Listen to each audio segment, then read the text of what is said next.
तीमुथियुस कह रहे जो देमास है ना, उसने संसार को प्रिय जाना। उसका ध्यान कहां है? परमेश्वर से ज्यादा उसका संसार के ऊपर है।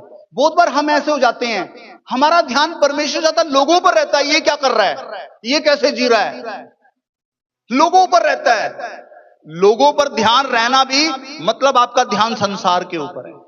और उसके द्वारा शैतान क्या करता है? आपको अकेला करना चाहता है। तभी आपके मन में आते हैं मुझे कलीसिया की जरूरत नहीं, मैं अकेला विश्वास से रह सकता हूं। वो अकेला करना चाहता है और आपका ध्यान संसार की तरफ लगाना चाहता है, संसार की चीजें दिखाना चाहता है।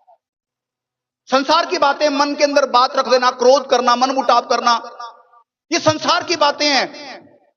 कोई फर्क नहीं पड़ता। बहुत बार लोगों को हमारे सामने दिखाता है शैतान, अपने परमेश्वर की तरफ से हमारा ध्यान हटा देता है, अकेला करता है दोस्तों।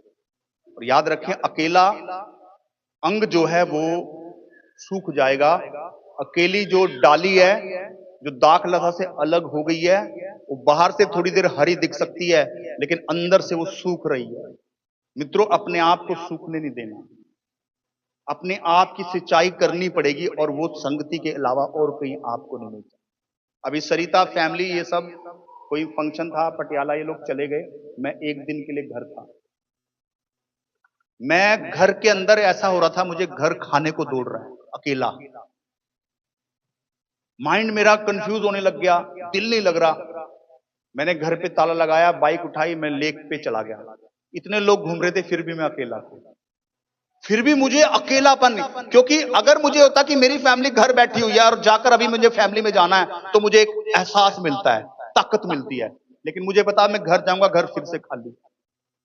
अकेलेपन के अंदर आपका दिमाग खराब हो जाता है, आपको साइकेट्रिस्ट बना देता, मरीज बना देता आपको अकेलापन। और शैतान यही तो करता है, फेलोशिप से हटाता है। चाहे वो पति पत्नी है, चाहे वो परिवार है, चाहे वो कलीसिया है, वो हटाता है, वो ऐसे हालातों को पैदा करता है। इसलिए परमेश्वर का वचन क्या कहता है? सचेत रहो, इस मामले में लापरवाही नहीं करनी, जागते रहना। तुम्हारे लिए बड़ा प्रतिफल है। परमेश्वर ने बड़ी बातों को आप लोगों के लिए रखा है, आपके द्वारा एक बड़ा काम खुदावन ने लेना है।